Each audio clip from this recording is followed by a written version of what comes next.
प्यारे देशवासियों, नमस्कार। मतदाता जागृति संगठन जो आपका अपना एनजीओ है, उनकी राष्ट्रीय अध्यक्षा श्रीमती संतोष मलिक जी ने एक गंभीर चिंता जाहिर की है। मैं वो आपके साथ साझा करना चाहूँगा। मैंने आपको कल बताया था कि जो माननीय सर्वोच्च न्यायालय में सुनवाई चल रही है, वक्फ बोर्ड का जो कानून था उसके खिलाफ जो लोगों ने अर्जियां लगाई थी, कानून को गलत बताया था, रद्द करने की मांग की थी, उस पर 16-17 अप्रैल को सुनवाई हुई थी। ये मैंने कल भी आपको बताया था कि जवाब दाखिल हो चुका है। माननीय सर्वोच्च न्यायालय ने 17 अप्रैल को एक अंतरिम आदेश जारी किया था, इंटरिम ऑर्डर जारी किया था, जिसमें सरकार को कहा गया था कि जो बातें लिखी हैं माननीय सर्वोच्च न्यायालय ने उनका 1 हफ्ते के अंदर जवाब दें।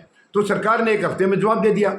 5 दिन का समय था। सरकार के जवाब के बाद 5 दिन का समय था उन मतलब जिन्होंने अर्जियां लगाई थी, जो इसके पक्षधर थे कि ये रद्द होना चाहिए, 5 दिन का समय उनको था, उन्होंने भी दाखिल कर दिया था।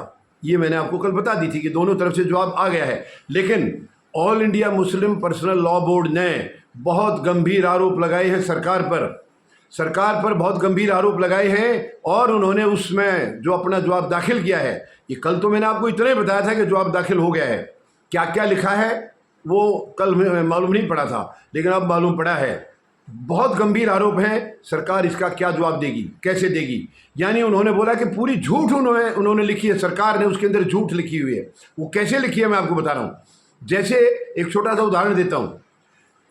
जो हमारे हाईवे जो बनते हैं, पहले की सरकारें क्या करती थी, जैसे कोई हाईवे 4 किलोमीटर का बन गया है तो उसको 4 किलोमीटर बताते, मतलब दूरी, एक जगह से दूसरी जगह तक की जो दूरी थी उसको नाप के बताते थे कि हमने 4 किलोमीटर का हाईवे बना दिया।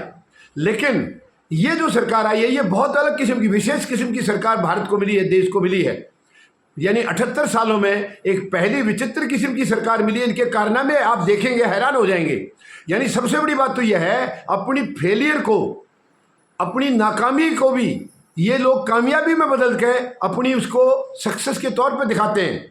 शर्मनाक है, ये शर्मनाक है। तो ये क्या करते हैं, इन्होंने हाईवे का क्या किया है, ये दिखाते थे कि देखिए फलां सरकार ने या फलां पार्टी की सरकार ने इतने किलोमीटर बनाई थी और हमने उनसे 4 गुना या 5 गुना इतनी बना दी है।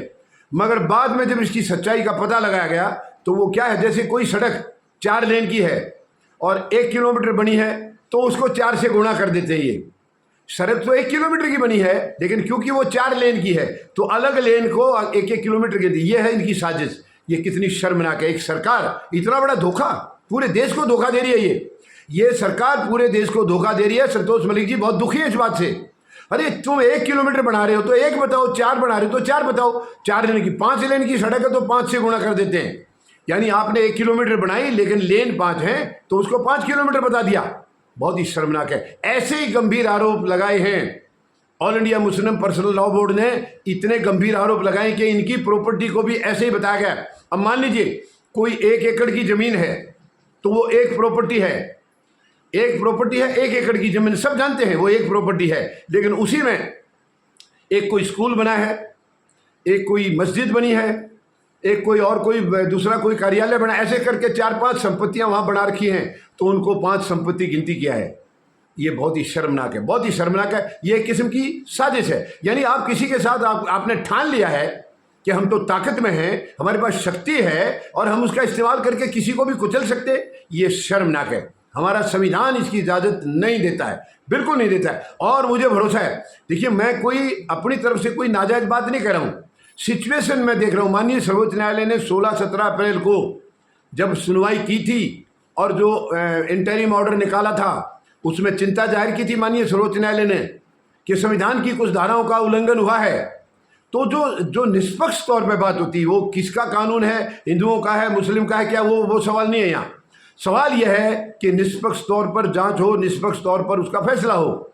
सबसे बड़ी बात यह है। लेकिन आप गलत आंकड़े दे करके, झूठे आंकड़े दे करके, आपको मालूम है 16 अप्रैल को माननीय सर्वोच्च न्यायालय अंतरिम आदेश जारी कर रहे थे, लेकिन जो इनके सॉलिसिटर जनरल हैं तुषार मेहता, उन्होंने रिक्वेस्ट किया, माय लॉर्ड प्लीज हम कल सुनवाई करने के लिए फिर तैयार हैं, आप अंतरिम आदेश जारी ना करें।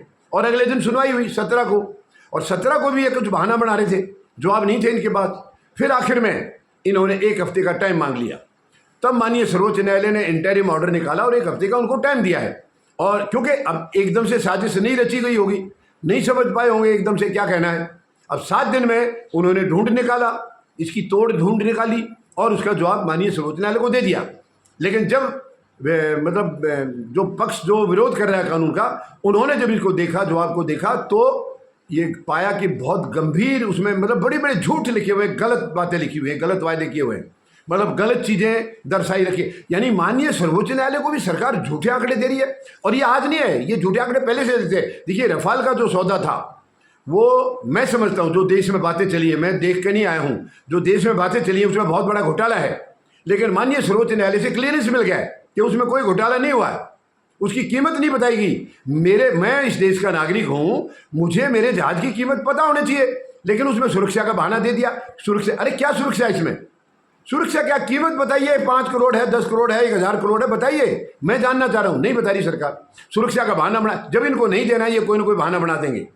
इसी मुताबिक अब देखिए, कोई और जवाब नहीं मिल रहा था। माननीय सर्वोच्च न्यायालय को भी गलत आंकड़े दिए, जैसे रफाल के बारे में गलत आंकड़े दिए इन्होंने, गलत दिए होंगे तभी तो फैसला है, वरना माननीय सर्वोच्च न्यायालय रफाल सौदे की घोटाले को खारिज नहीं करते। शायद गलत आंकड़े दिए होंगे। तो अब भी माननीय सर्वोच्च न्यायालय शायद इसको बहुत गंभीरता से लेंगे, बहुत गंभीरता से लेंगे। अब वहां माननीय सर्वोच्च न्यायालय में कल की सुनवाई है, कल 5 मई को सुनवाई है। और मुझे तो ऐसा लग रहा है शायद कल ही इसका फैसला हो जाएगा, कल ही इसका जजमेंट आ जाएगा। क्योंकि 16 और 17 अप्रैल को माननीय सर्वोच्च न्यायालय ये देख चुके थे कि संविधान की धाराओं का उल्लंघन हुआ है। और अब उनको छिपाने के लिए सरकार अपनी तरफ से झूठ बोल रही है, झूठे आंकड़े दे रही है। इससे ज़्यादा शर्मनाक कुछ होना नहीं चाहिए। मैं मांग करता हूँ, अगर सच में जो all India Muslim personal law board ने कहा है, अगर झूठे आंकड़े हैं, तो माननीय सर्वोच्च न्यायालय को गंभीर एक्शन सरकार के खिलाफ लेना चाहिए। सरकार की कोई औकात नहीं है कि वो माननीय सर्वोच्च न्यायालय को गलत आंकड़े दे। शर्म ना कहिए। सरकार ऐसा करेगी तो बाकी क्या करेंगे? वो बाकी को क्या संदेश दे रहे हैं, क्या सिखा रहे हैं? ये बहुत गंभीर मामला है। ये बहुत सारे और भी कई चीज़ें बताई है, लेकिन वो वीडियो बहुत लंबा हो जाएगा। एक उदाहरण के तौर पर मैंने एक चीज़ आपको बताई है, ऐसी कई चीज़ें उसमें गलतियां हैं, कई झूठ बताए हैं। तो ये बहुत ही शर्मनाक है। और मुझे भरोसा है माननीय सर्वोच्च न्यायालय इसको बहुत गंभीरता से लेंगे, बहुत गंभीरता से लेंगे। और जहां तक मेरा अंदाजा है, शायद कल ही ये कानून खारिज हो जाएगा, या नहीं तो कम से कम वो धाराएं तो जरूर हटाई जाएंगी।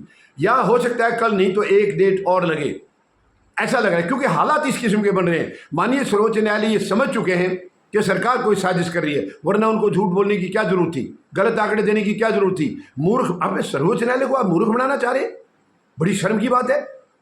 तो उम्मीद लगाता हूं कल माननीय सर्वोच्च न्यायालय बहुत ही बढ़िया जजमेंट देंगे इसका। तो हमें कल का इंतजार करना चाहिए। कल आ जाएगा, या कल एक संभावना जरूर हो जाएगी कि इस बिल का, इस कानून का अब क्या होने जा रहा है, ये अंदाजा हमें कल जरूर लग जाएगा। धन्यवाद। जय जवान, जय किसान, जय हिंद।